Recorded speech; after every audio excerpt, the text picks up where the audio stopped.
तर नमस्कार मंडळी, स्वागत आहे तुमचं आपल्या एका नवीन मिनी ब्लॉगमध्ये. खूप दिवसानंतर ब्लॉग बनवत आहे मित्रांनो. ब्लॉग बनवायचं कारण असं आहे, आपली गाडी झाली होती 2 दिवसापूर्वी पलटी अशी झाली होतं. विषय, एका मित्राला आपण गाडी दिली होती आणि त्यांनी तिकडे गावाकडे गेल्यावरती अचानक ब्रेक दाबला, त्याच्यामुळं गाडी झाली पलटी आणि गाडीचं झालं थोडंफार नुकसान. तर थोडंफार नुकसान काय झालं बघा, हुड आपलं आत्ताच 15-20 दिवसापूर्वी हुड टाकलं होतं, हुड आणि अस्तर ते दोन्ही पण फाटलं आहे मित्रांनो. म्हणजे आता शिवूनच घ्यावं लागणार आहे, नवीन टाकण्यासारखं नाही याचं आता. त्याच्यानंतर बघा मित्रांनो, दुसरं नुकसान, ही साईडची जी पट्टी आहे ना, राईट साईडला पलटी झाल्यामुळं साईडची पट्टी, हे बंपर वगैरे सगळं घासलं गेलं. त्याच्यानंतर ही हेडलाईट पण आहे ना उजव्या साईडची, ती पण तुटली. त्याच्यानंतर दरवाजा बघा, दरवाजा एकदम व्यवस्थित आहे, पण त्याचे जे नट बोल्ट वगैरे आहे ना ते पण तुटले. त्याच्यानंतर सगळ्यात महत्त्वाचं, सगळ्यात महागडं, ही जी फ्रंटची काच आहे, पहिले तरी थोडी फुटली होती, आता तर पूर्णच फुटली गेली. परत साईडचा आरसा पण तुटला.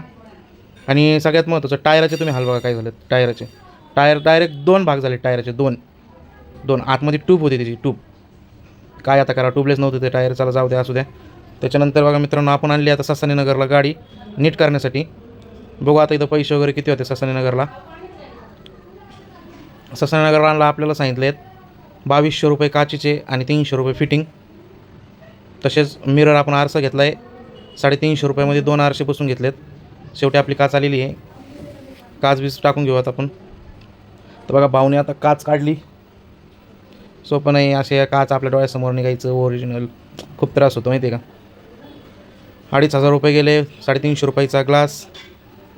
बघा हे भांडणं लोक, म्हणजे विषय काय होतो, ट्रॅफिक जाम करून ठेवलं आहे आणि इथं तू गाडी पुढं का घातली आणि मी गाडी मागं का घातली, याच्यावरून भांडणं चालू आहे बघा. म्हणजे ट्रॅफिक अडवायचं आणि वैयक्तिक भांडणं करत बसायचं, तर काय बोलायचं कोणाला, लय अवघड झालेलं आहे. बघा ना तुम्हीच, बघा किती ट्रॅफिक झालेलं आहे इकडं. सो असो, टोटल आज आपला गाडीचा खर्च 5 ते 6 हजार रुपये होणार आहे, फिक्स आहे. नंतर तिथलं आपण काम केलं ना, आलो आपण डायरेक्ट वॉशिंग सेंटरला शेवाडी फाट्यावर. गाडी पहिलं वॉशिंग करून घ्यावा आणि मग आपली सर्व्हिसिंगला न्यावं म्हणलं.